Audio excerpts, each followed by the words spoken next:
বাবা বাড়িতে না থাকায় সৎ মাকে রান্নাঘরে একা পেয়ে সৎ মায়ের সাথে যেভাবে কাজ করলাম। বন্ধুরা, গল্পটি সম্পূর্ণ শুনলে আপনাদের মেশিন দিয়ে পানি চলে আসবে।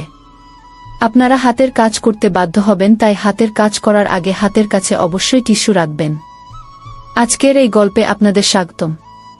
আমার নাম বন্দনা এবং আমি আমার স্বামীর দ্বিতীয় স্ত্রী। গ্রীষ্মের দুপুর ছিল, সূর্য যেন আকাশ থেকে আগুন বর্ষণ করছিল আর বাড়িটি স্বাভাবিকের চেয়ে বেশি নিস্তব্ধ লাগছিল। আমি রান্নাঘরে দাঁড়িয়ে তাজা সালাদ তৈরির জন্য ফল কাটছিলাম এবং নিজের চিন্তাগুলোকে ব্যস্ত রাখার চেষ্টা করছিলাম। আমার স্বামী যেমন সবসময় কাজে ব্যস্ত থাকতেন, যা আমাদের পরিবারের চেয়ে বেশি তার সময় দাবি করত। আমি তার দীর্ঘ অনুপস্থিতি এবং এর সাথে আসা একাকিত্বের সাথে অভ্যস্ত হয়ে গিয়েছিলাম। কিন্তু আজকের দিনটা কিছুটা আলাদা লাগছিল, কারণ আদিত্য, আমার 24 বছরের সৎ ছেলে, হঠাৎ রান্নাঘরে চলে এলো। তার উপস্থিতি সবসময় স্বাভাবিক এবং শক্তিতে ভরপুর থাকত, যা ঘরে প্রবেশ করতেই যেন প্রাণ সঞ্চার করে দিত। বছর ধরে আমি তাকে আমাদের পরিবারের অংশ হিসেবেই মেনে নিয়েছিলাম, কিন্তু সম্প্রতি আমি তার আচরণে ছোট ছোট পরিবর্তন লক্ষ্য করছিলাম, আর সেগুলোকে উপেক্ষা করা এখন আমার পক্ষে কঠিন হয়ে উঠছিল। কিছু সাহায্য লাগবে? সে এসেই জিজ্ঞেস করল। তার কণ্ঠস্বর স্বাভাবিক ছিল, কিন্তু তাতে সামান্য অনিচ্ছা বোধ হচ্ছিল। সে আমার দিকে তাকাল, তারপর সেই ফলের দিকে যা দিয়ে আমি সালাদ কাটছিলাম। আমি তখন কোনো কথা না বলে সালাদ কাটতে থাকলাম, আর তার দৃষ্টি এক পলকের জন্য আমার উপর আটকে গেল। আমি হাসতে হাসতে তাকে একটি ছুরি দিলাম এবং বললাম, শোনো বেটা, তুমি কি সালাদ কাটতে আমাকে সাহায্য করতে পারো? সে তৎক্ষণাৎ মাথা নেড়ে সম্মতি জানিয়ে আমার পাশে এসে দাঁড়াল এবং কাটতে শুরু করল।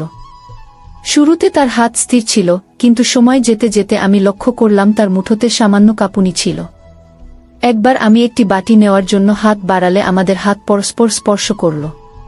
সে এক মুহূর্তের জন্য থেমে গেল, তারপর দ্রুত পিছিয়ে গেল। এরপর ক্ষমা চেয়ে কিছু অস্পষ্ট কথা বলল, যার উপর আমি মৃদু স্বরে বললাম, কিছু হয়নি, যেন কিছুই ঘটেনি।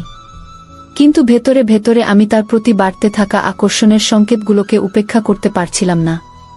কাজ করার সময় আমি তাকে বারবার আমার দিকে তাকাতে দেখলাম। তার চোখ প্রতিবার আমার দিকে তাকানোর পর দ্রুত অন্য দিকে ঘুরে যেত।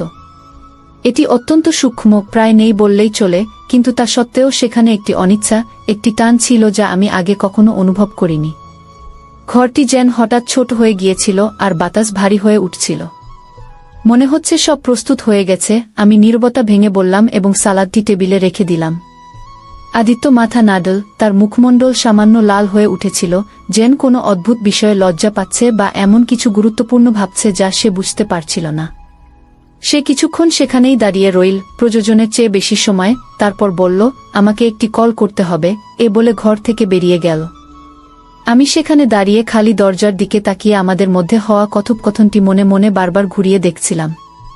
তারপর আমি নিজেকে বোঝালাম যে এটি কিছুই নয়, শুধু একটি ক্ষণিকের মুহূর্ত।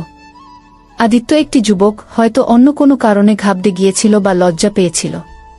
কিন্তু ভেতরে আমি জানতাম যে ব্যাপারটি তার চেয়ে অনেক গভীর ছিল। তার দৃষ্টি, অনিচ্ছাকৃত স্পর্শ এবং তার কণ্ঠের কাঁপুনি, এগুলো সবই যেন ইচ্ছাকৃত ছিল, যদিও তার উদ্দেশ্য তা নাও হতে পারে। সেই সন্ধ্যায় যখন আমি সোফায় বসে আমার স্বামী ফিরে আসার অপেক্ষা করছিলাম, তখন আমি এই অনুভূতিকে ঝেড়ে ফেলতে পারছিলাম না যে আদিত্য আর আমার মধ্যে কিছু পরিবর্তন হয়েছে। এটি সূক্ষ্ম ছিল, যেমন একটি ছায়া যা দৃষ্টির আড়ালে চলে যাচ্ছে, কিন্তু তবুও এটি সেখানে ছিল।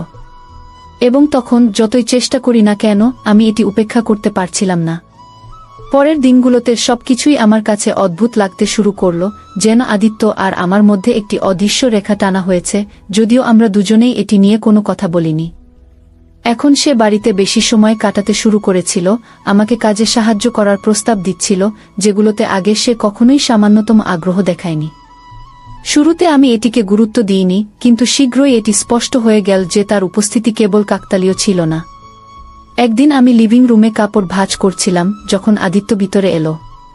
সে বেশি কিছু বলল না, শুধু সোফায় বসে টিভি চালু করল। আমি আমার কাজ চালিয়ে গেলাম, কিন্তু আমি তার দৃষ্টি অনুভব করতে পারছিলাম।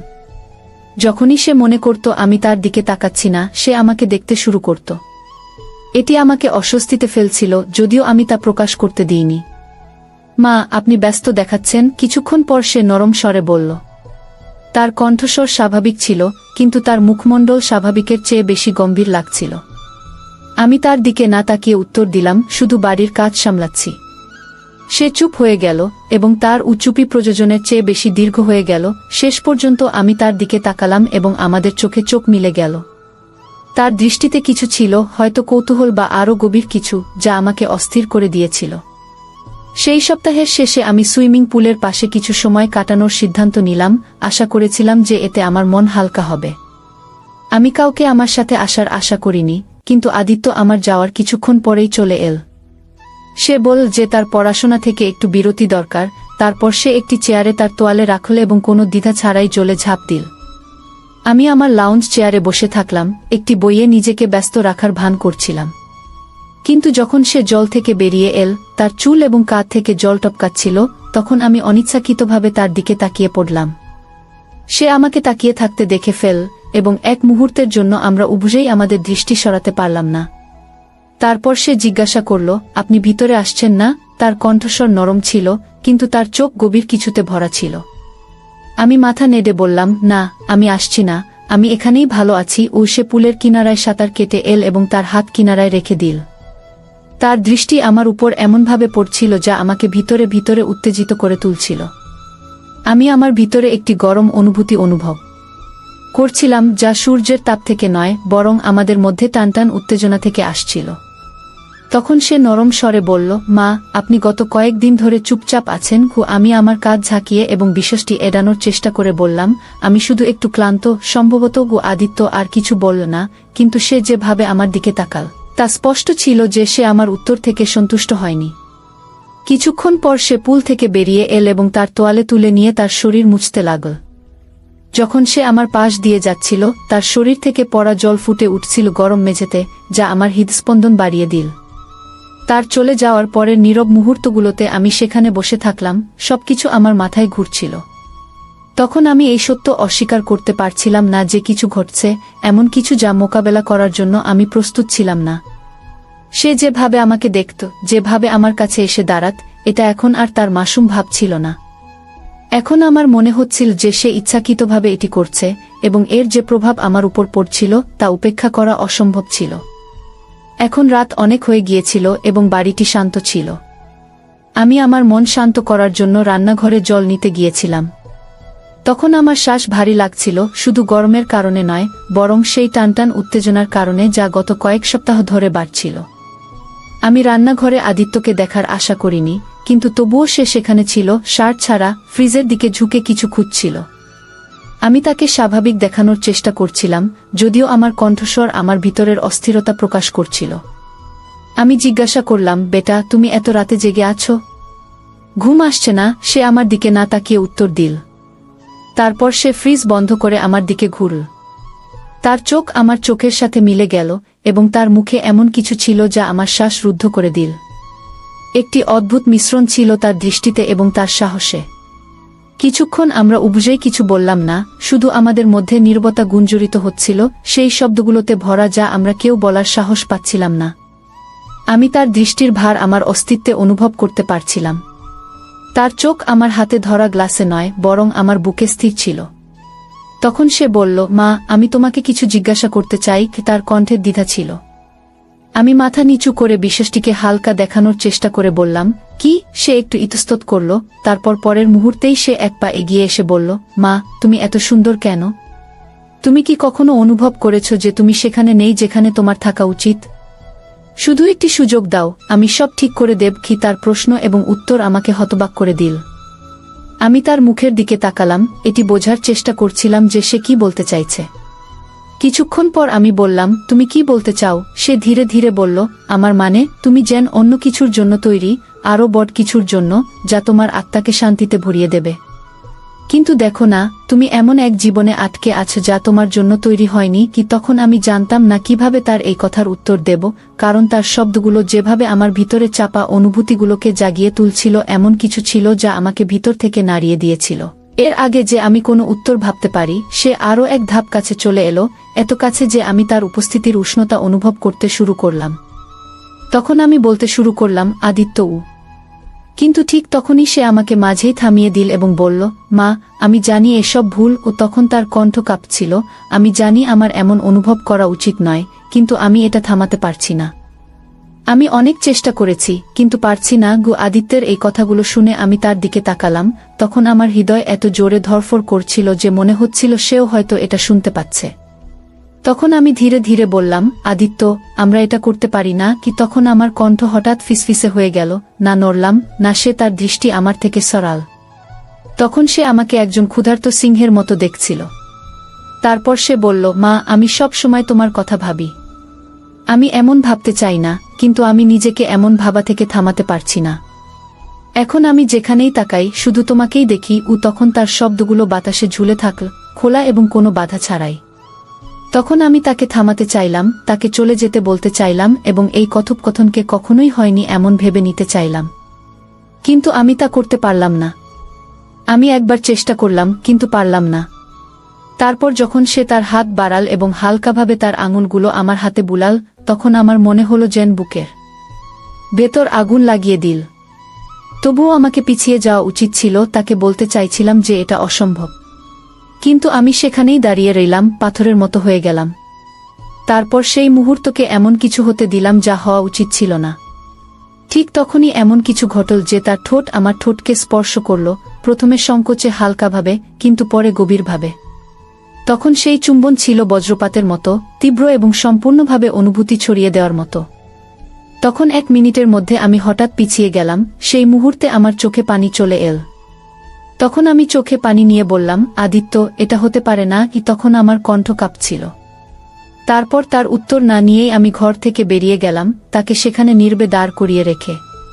পরের সকালটা আমার জন্য অসহ্য ছিল, কারণ আমাদের মধ্যে বাতাস সেই সব অকথিত শব্দে ভারী হয়ে গিয়েছিল। এখন আমি আদিত্যের দিকে তাকাতেও এড়াতে শুরু করলাম। নিজেকে সব সময় কোনো না কোনো কাজে ব্যস্ত রাখার চেষ্টা করলাম। দৈনন্দিন কাজে নিজেকে ব্যস্ত রেখে স্বাভাবিক হওয়ার চেষ্টা করছিলাম। কিন্তু যেই সে ঘরে আসত, আমার হৃদস্পন্দন আবার দ্রুত হয়ে যেত এবং তার উপস্থিতির ভার আমি অনুভব করতে শুরু করতাম। এখন নাস্তার টেবিলে সে আমার ঠিক সামনেই বসেছিল। সে চিন্তিতভাবে চুপ ছিল। তখন আমার স্বামী কাজের কথা বলছিলেন, আমাদের মধ্যে যা ঘটেছে তা সম্পর্কে সম্পূর্ণ অজ্ঞ। তখন আমি তার কথায় হ্যাঁ বলছিলাম, যেন শুনছি, কিন্তু আমার মন ছিল অন্য কোথাও। গত রাতের সেই চুম্বন বারবার আমার মনে পড়ছিল এবং আমার ভেতরের আকাঙ্ক্ষাকে জাগিয়ে তুলছিল। যখন আমার স্বামী চলে গেলেন, আদিত্য লিভিং রুমেই রয়ে গেল। আমি তাকে এড়ানোর চেষ্টা করছিলাম, কিন্তু যখন আমি তার পাশ দিয়ে যাচ্ছিলাম, তখন সে ধীরে বলল, আমরা কি কথা বলতে পারি? এটা শুনে আমি থমকে গেলাম। তখন আমি জানতাম যে এই কথোপকথন থেকে আমি চিরকালের জন্য পালাতে পারব না। তারপর কিছু না বলে আমি ফিরে গিয়ে সোফার এক প্রান্তে বসলাম, তার থেকে যত দূর সম্ভব দূরে।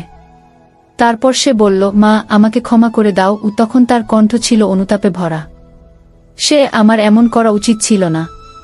আমি তোমার জন্য পাগল হয়ে গিয়েছিলাম, কিন্তু আমি সত্যিই তোমার জন্য জিনিসগুলো আরও কঠিন করতে চাইনি। তখন আমি মাথা নাড়লাম, কারণ আমার হাতগুলো আমার কোলে শক্ত করে বাঁধা ছিল।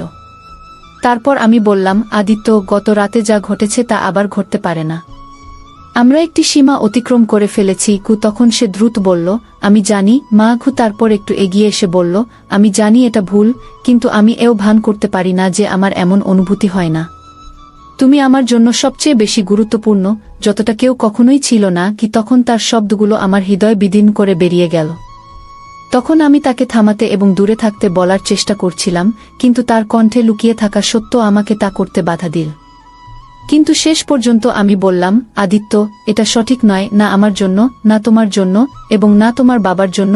এসব বলার সময় আমার কণ্ঠ কাঁপছিল। বাবার নাম নেওয়ায় সে একটু চমকে গেল, কিন্তু পিছিয়ে গেল না। তারপর সে বলল, আমি আমার আবেগ নিয়ন্ত্রণ করতে পারছি না। তখন তার কণ্ঠ ফিসফিস করে বলল, আমি জানি তুমিও আমার সম্পর্কে কিছু অনুভব করো। এটা বলো না যে তুমি কিছুই অনুভব করো না। তখন আমাদের মধ্যে সত্যের বোঝা ভারী হয়ে উঠল। এটা হয়ে গিয়েছিল, আমি এখন আর তাকে মিথ্যা বলতে পারছিলাম না। তখনই আমি আমার ভেতরে কিছু অনুভব করলাম, এমন কিছু যা আমি বুঝতে পারছিলাম না বা সহ্য করতে পারছিলাম না। কিন্তু এর মানে এই নয় যে সেটা সত্য ছিল। তখন আমি দুইভাবে বললাম, আদিত্য, আমরা যা কিছু অনুভব করছি তার কোনো অর্থ নেই। যদিও আমার কণ্ঠ কাঁপছিল, তবুও বললাম, আমাদের এটা এখানেই থামাতে হবে। আদিত্য বলল, আমরা এটা করতে পারি না কি? তখন সে আমার দিকে তাকাল এবং একটি বেদনার সঙ্গে আমাকে দেখতে লাগল। আমি তাকে আঘাত দিতে চাইনি, আমি তাকে সব বলতে চেয়েছিলাম যে তুমিই সেই মানুষ যে আমাকে এমন অনুভব করিয়েছে। তখন আমি এই ভান করতে পারছিলাম না যে এসব সত্য নয়, বরং কিছুই বলতে চাইনি।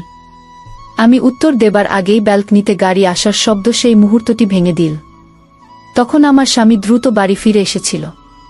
আদিত্য আর আমি উদ্বেগভরা দৃষ্টিতে একে অপরের দিকে তাকালাম এবং সে দ্রুত উঠে গেল এবং কিছু না বলে তার ঘরে চলে গেল। যেই আমি তাকে শেষবারের মতো যেতে দেখলাম, আমার বুকের ভেতর একটি অদ্ভুত ব্যথা উঠল যা আমি বুঝতে পারছিলাম না। সীমানা ঝাপসা হয়ে গিয়েছিল, মর্যাদা ভেঙে গিয়েছিল এবং কিছুই আগের মতো থাকবে না। আমার হৃদয় অপরাধ, জন্মগত বিশ্বাসভঙ্গতা এবং সেই অনুভূতির মধ্যে বিভক্ত হয়ে গিয়েছিল যার নাম দিতেও আমার সাহস হচ্ছিল না। এবং প্রথমবারের মতো আমি জানতাম না যে এখন আমি কি করব। যখন আমার স্বামী বাড়ির ভেতরে এল, আমি নিজেকে স্বাভাবিক দেখানোর চেষ্টা করলাম। তুমি তাড়াতাড়ি চলে এসেছ, আমি হাসির অভিনয় করে জিজ্ঞাসা করলাম। হ্যাঁ, অফিসে মিটিং ক্যান্সেল হয়ে গেছে, তিনি তার টাই ঢিলা করতে করতে বললেন। তারপর আমি দ্রুত রান্নাঘরে চলে গেলাম, কিছু করার চেষ্টায় যাতে আমার মুখের ভাব লুকানো যায়। কিন্তু আমার ভেতরের ঝড় থামার নাম নিচ্ছিল না। আদিত্য আর আমার মধ্যে যা ঘটেছিল তা আমার মাথায় ঘুরছিল। রাতের খাবার নীরবতায় কেটে গেল। আদিত্য তার ঘরে যাওয়ার পর থেকে বাইরে আসেনি এবং আমিও তাকে ডাকার সাহস করিনি। আমার স্বামী যথারীতি কাজ এবং অফিসের কথা বলতে থাকলেন, কিন্তু আমার দুনিয়া আর আগের মতো ছিল না। পরের দিন সকালের পরিবেশ শীতল ছিল, কিন্তু আমার ভেতরের অস্থিরতা গরম ছিল। আমি আদিত্যের দিকে তাকানো এড়িয়ে চলছিলাম, কিন্তু যখন সে নাস্তার টেবিলে বসে আমাকে দেখল, তার চোখে সেই একই গভীরতা ছিল। তখনই সে হঠাৎ বলল, আজ আমি বন্ধুদের সঙ্গে বাইরে যাচ্ছি। এতে আমার স্বামী কিছু না ভেবেই উত্তর দিলেন, ভালো কথা। আদিত্যের বাইরে যাওয়া আমার জন্য স্বস্তির মতো ছিল। কয়েক ঘন্টার জন্য আমি নিজেকে শান্ত রাখার চেষ্টা করতে পারতাম, কিন্তু যেই সে বাইরে বেরোল, আমি অনুভব করলাম যে স্বস্তির জায়গা খালিপন নিয়ে নিয়েছে। এখন সন্ধ্যায় যখন আদিত্য ফিরে এল, আমি লিভিং রুমে একা বসেছিলাম। আমার স্বামী কোনো বন্ধুর সঙ্গে দেখা করতে গিয়েছিলেন এবং বাড়িতে শুধু আমরা দুজনই ছিলাম। তখন আদিত্য সোজা আমার দিকে তাকিয়ে বলল, মা, এখন আমাদের কথা বলতে হবে। তার কণ্ঠ গম্ভীর ছিল। আমি গভীর শ্বাস নিয়ে তাকে বসার ইঙ্গিত দিলাম, তারপর বললাম, আদিত্য, যা ঘটেছে তা হওয়া উচিত ছিল না। এটা ভুল। আমাদের এখানেই থামাতে হবে। সে চুপ করে রইল, কিন্তু তার চোখ আমাকে পড়ছিল। কিছুক্ষণ পর শেষ পর্যন্ত বলল, আমি জানি এটা সঠিক নয়, কিন্তু আমি যা অনুভব করি তা মিথ্যা নয়। এবং আমার মনে হয় না তুমিও এটা অস্বীকার করতে পারো। আমি বললাম, আদিত্য, আমি তোমার বাবার স্ত্রী। আমাদের জীবন আলাদা। তোমাকে এটা বুঝতে হবে। সে গভীর শ্বাস নিয়ে বলল, আমি তোমাকে কখনো কোনো সমস্যা দেব না। আমি শুধু চাই তুমি জানো যে আমি তোমাকে কতটা ভালোবাসি। কিন্তু যদি তোমার জন্য এখানেই থামানো জরুরি হয়, আমি এটা বুঝতে পারি। তার কথাগুলো আমার হৃদয় ভেঙে দিল। আমি জানতাম সে সত্য বলছে, কিন্তু যে সত্য আমি অনুভব করছিলাম তা আমাদের জীবন ধ্বংস করতে পারত। এরপর কয়েক দিনের মধ্যে আদিত্য আমার থেকে দূরত্ব বজায় রাখা শুরু করল। সে বাড়িতে সময় কাটানো কমিয়ে দিল এবং বন্ধুদের সঙ্গে বেশি বাইরে থাকতে লাগল। আমাদের মধ্যকার নীরবতা এখন একটি সমঝোতায় পরিণত হয়েছিল। কয়েক সপ্তাহ পর সে ঘোষণা করল যে সে পড়াশোনার জন্য শহরের বাইরে যাচ্ছে। আমার স্বামী এটা শুনে খুশি প্রকাশ করলেন, কিন্তু আমার ভেতর একটি খালিপন বাসা বেঁধেছিল। যেদিন সে গেল, আমি আমার ঘরে একা বসেছিলাম। সে বাড়ি থেকে বেরোনোর আগে আমার কিছু বলল না, কিন্তু যখন আমি জানালা দিয়ে বাইরে তাকিয়েছিলাম, সে ফিরে তাকিয়ে আমার দিকে দেখল।